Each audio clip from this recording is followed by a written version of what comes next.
നമുക്ക് അവരോട് ചോദിച്ചോക്കെ എന്താണ് സംഭവം, ഇത് എന്ത് പ്രോഗ്രാമാണ്?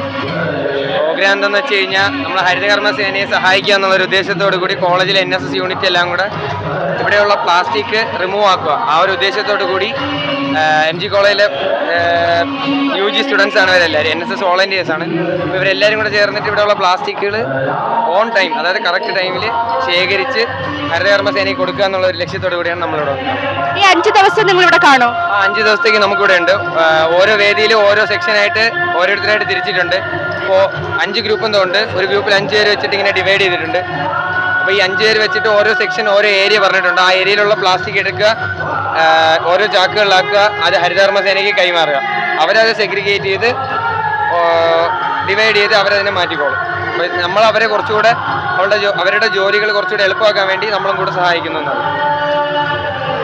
ഹരിതകർമ്മ സേനയുടെ ഒരു ഭാഗമായിട്ടാണ് ഇവിടെ തിരുവനന്തപുരം MG കോളേജിലെ വിദ്യാർത്ഥിനികൾ ഇറങ്ങിയിരിക്കുന്നത്. തിരുവനന്തപുരം MG കോളേജിലെ NSS വിദ്യാർത്ഥികളാണ്